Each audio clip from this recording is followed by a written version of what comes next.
Magandang araw Pilipinas, narito po ang latest weather today forecast. Patuloy pa rin po ang paglapit sa ating Philippine Area of Responsibility nitong si Super Typhoon with international name na Babi. Huli po itong namataan kanina alas 3 ng higit 1,705 kilometers po sa silangan ng Central Luzon at may taglay na hangin na 185 kilometers per hour. So bahagyang humina po ito sa ngayon at may pagbugso hanggang 230 kilometers per hour. At may kabilisan pa rin ng pagkilos 25 kilometers per hour west-northwest. Base po sa latest animation ng Pag-asa, wala pa namang direktang epekto po itong si Bagyong Babi sa alinmang panig ng ating bansa. Subalit sinisimulan ng palakasin ito yung southwest monsoon or hanging habagat lalo na sa western section of Mindanao. So simula po ngayong hapon hanggang bukas ng madaling araw, mataas ang tsansa ng mga pag-ulan dito po sa may Zamboanga Peninsula, Bangsamoro Region, Soc-Sargen, Misamis Occidental at Lanao del Norte. Kaya mag-ingat po sa minsang malalakas na ulan na posible magdulot ng flash floods or landslides. Habang natitirang bahagi ng bansa, simula ngayong hapon hanggang bukas ng madaling araw, partly cloudy to cloudy skies, so maraming lugar po ang maaliwalas pa naman ng kalangitan at sasamahan lamang ng minsang pagkulimlim at mga pulupulong mga pag-ulan, usually nagtatagal lamang po yan ng 1 hanggang 2 oras. Base naman po sa latest official track po ng Pag-asa, maring pumasok na ng ating PAR itong si Bagyong Bavi at papangalanan po natin ito na Bagyong Inday o yung magiging pangalawang bagyo for the month of July at pangsyam naman for 2026. Inaasahang kikilos ang bagyo simula po Wednesday hanggang Friday dito po sa hilagang bahagi ng Philippine Sea, moving west-northwest po hanggang sa maging northwest habang lumalapit dito po sa may pagitan po ng Taiwan and Okinawa, Japan, pagsapit po ng Friday. At maaaring lumabas ng ating Philippine Area of Responsibility itong si Bagyong Inday pagsapit ng Sabado ng umaga sa hilagang bahagi po ng Taiwan. So ibig sabihin, kung pagbabasihan natin itong latest track at yung mga nagdaang track, maliit pa rin po ang tsansa na ito'y tatama sa ating kalupaan or magla-landfall. At kung makikita natin yung cone of probability, hindi rin ganun kalapad, So ibig sabihin medyo makitid, maring bumaba na lamang ng bahagya or umangat ng bahagya yung track nitong si Bagyong Inday. So ang catch niya nga lang po dito, meron tayong nakikita na itong kulay dilaw na circle, associated po yan sa malalakas na hangin. Ito yung kabuang lawak ng Bagyong Inday, yung diameter na tinatawag. At yung radius niya is around 800 kilometers. So kapag pre-project po natin itong 800 kilometers from the center, maring mahagip po itong bahagi po ng Northern Luzon, lalo na yung Batanes and Cagayan provinces, kung saan maring magtaas tayo ng signals number 2 and number 3. At hindi rin natin nirule out na magtataas din ng wind signal number 1 dito po sa ilang bahagi pa po ng Northern Luzon, and that includes Ilocos Norte, Apayao, Kalinga, down to Isabela, and dun sa may northernmost tip po ng Aurora, possible din tayo magtaas ng babala po sa hangin. At yan ay maaaring maramdaman yung mga pabugso-bugso ng hangin, direktang epekto nitong si Bagyong Inday. Pagsapit po ng Friday, at that point kung saan pinakamalapit ang bagyo, from Batanes, that's around 400 to 500 kilometers from its center. At ang natitirang bahagi ng bansa, knowing po na kapag nandito yung bagyo, madalas po talaga kapag ganitong panahon ng Hulyo ay nagpapa-enhance or nagpapaibayo po ito ng southwest monsoon. Kaya taasahan din po na medyo mahangin at maulan po ang panahon sa mga susunod na araw sa natitirang bahagi ng Luzon, Visayas, and Western Mindanao. Para naman po sa ating weather advisory, yung potential nga po ng malalakas sa mga pag-ulan, within the next 24 hours, yung probinsya po ng Sarangani, posibleng magkaroon ng hanggang 100 millimeters po na dami ng ulan. Pero simula hapon hanggang sa Thursday afternoon, kung saan unti-unti nga pong lumalapit sa extreme northern Luzon ang Bagyong Inday, is magkakaroon tayo ng pag-enhance na ng southwest monsoon at maaaring pinakamaapektuhan po itong mga may kulay dilaw, Sultan Kudarat, Antique, and Negros Occidental, 50 to 100 millimeters po in a span of 24 hours. So equivalent po yan sa 50 to 100 liters na dami po ng tubig ulan in a square meter po. So posibleng mag-cause yan ng mga pagbaha sa mga low-lying areas at pagguho ng lupa naman sa mga ilang bundok po sa mga kabundukan po dito sa may Antique, Negros at Sultan Kudarat. At pagsapit po ng Thursday, mas maraming lugar pa po ang magkakaroon ng maulap na kalangitan, kalat-kalat na ulan at mga thunderstorms lalo na sa hapon. Kabilang na dyan ng Batanes, Cagayan, and Apayao, medyo makulimlim na sa Thursday dahil nga dun sa Bagyong Inday. At yung habagat naman, over Metro Manila, makulimlim na rin po ang panahon at medyo mataas na yung chance ng mga light to moderate rains. Most of Central Luzon, lalo na po dito sa may Zambales and Bataan. Most of Southern Luzon, lalo na po dito sa may parting Mimaropa, Cavite and Batangas. Ngayon din na natitirang bahagi ng Western Visayas, Negros Island Region, Zamboanga Peninsula, and Bangsamoro Region. Mataas din po ang chance na ng mga pag-ulan sa araw po ng Thursday. Nandyan nga yung possibility po ng mga advisories and heavy rainfall warnings.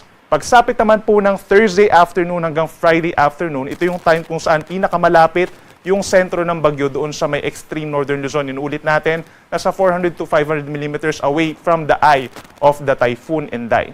So nakikita natin po na yung pinakamalalakas na ulan, mas concentrated actually dito sa may Occidental Mindoro and Antique dahil dun sa enhanced habagat hanggang 200 millimeters. So try to imagine po, yung 200 liters na dami ng tubig ulan ay babagsak po sa 1 square meter. No? So posible nga mag-cause talaga ng mas matataas po ng mga baha at posible mag-pile up yan dun sa mga low-lying areas at yung mga malapit po sa mga kailugan natin at tumataas din ang tsansa ng mga pagguho ng lupa no, sa mga bulubundukin na lugar, lalo na knowing po na medyo mabundok nga dito sa mga probinsya na to. No?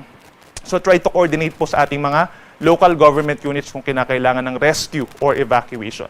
Same goes in other areas po na may kulay dilaw. Yan po ay nasa 50 to 100 millimeters na dami ng ulan. Kabilang na po dyan ang lalawigan ng Batanes. Yan po ay direktang epekto ng bagyong Inday.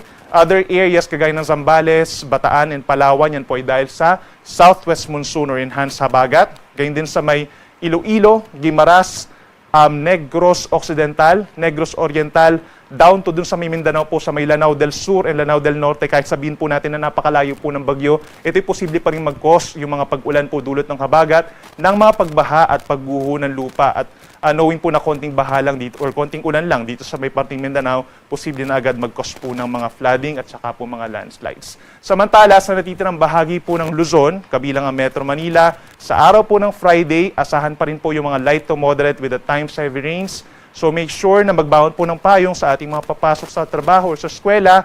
Natitirang bahagi ng Visayas, mataas na rin po ang tsansa ng ulan. Zamboanga Peninsula and Bangsamoro Region, mataas din po ang tsansa ng mga kalat-kalat na ulan and thunderstorms dahil sa habagat. Po, araw po ng Miyerkules, July 8, malaking bahagi pa rin po ng Luzon except dito sa may Palawan, ang fair weather conditions. So ibig sabihin, medyo kalmado pa rin po yung panahon natin no? At magiging mainit at malinsangan ng panahon pagsapit ng tanghali. Madalas magiging maaraw sa umaga hanggang early afternoon. And then sa afternoon up until evening, madalas na makulimlim ang panahon or maulap ang kalangitan at sasamahan lamang ng mga pulupulong mga pag-ulan kagaya po ngayong araw. So for Metro Manila, hanggang 33 degrees po ang maximum temperature ng tanghali.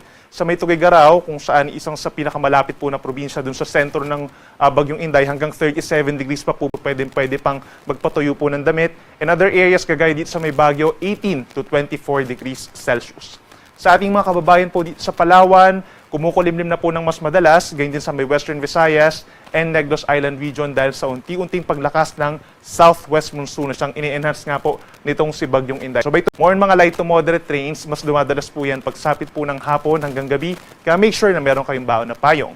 Habang dito naman sa natitirang bahagi ng Visayas, bahagyang maulap at minsan maulap pa rin ang kalangitan at sasamahan lamang po ng mga pulupulong pag-ulan or pagkidlat pagkulog. Hindi po yan tuloy-tuloy at hindi rin naman malalakas. For Metro Cebu, hanggang 32 degrees po. Habang sa may Puerto Princesa and Iloilo, hanggang 33 degrees Celsius. Dahil pa rin po sa southwest monsoon, maraming lugar pa rin sa Mindanao, magkakaroon ng mga paminsan-minsang malalakas na ulan. As early as morning, may mga light to moderate rains na po sa may Zamboanga Peninsula, Bangsamoro Region, Socsargen, yung pa rin mga kalapit po na lugar, kagaya ng Misamis Occidental, Bukidnon, Lanao del Norte, mataas po ang tsansa ng ulan, lalo na po sa bandang hapon hanggang gabi. So make sure na meron din tayong baon na payong or kapote kung lalabas po ng bahay at nakaantabay din po sa mga possible advisories and heavy rainfall warnings. Temperatura natin sa may Zamboanga City, 32 degrees ang maximum.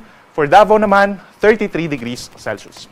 At para naman po sa ating sea condition, ngayong gabi, wala pa tayong nakataas na gale warning or babala sa mga delikadong alon, pero pagsapit po ng umaga, posible tayong magtaas ng gale warning dito po sa mga baybayin ng Samar Island and possible din dito sa may eastern seaboards po ng Dinagat Islands and Surigao del Norte. Posibleng umabot kasi sa 4 to 4.5 meters yung mga maximum na wave height far from the seaboard. So maaaring magkaroon po dyan ng suspension po of sea travel. At pagsapit po bukas ng hapon hanggang sa araw po ng Huwebes, Biyernes, all the way hanggang sa Linggo po, mas dadami pa yung mga lugar, yung mga seaboards dito sa may Luzon and Eastern Visayas na magkakaroon po ng gale warning or yung mga delikadong alon hanggang 4.5 meters at posibleng umabot pa nga sa higit 6 na metro no, kapag paglapit po ng bagyong Inday dito sa may extreme northern Luzon over Batanes and Cagayan, yung mga seaboards po doon. So kapag meron tayong gale warning, most likely pagbabawalan po kayo na pumalaot, lalo na yung mga small sea vessels at yung mga nangingisda. At yung natitirang bahagi po ng Luzon, itong West Philippine Sea, Sulu Sea, posible din na medyo maalon sa mga susunod na araw dahil nga doon sa enhanced southwest monsoon. So maaari din kayong pagbawalan kahit malayo kayo doon sa bagyo.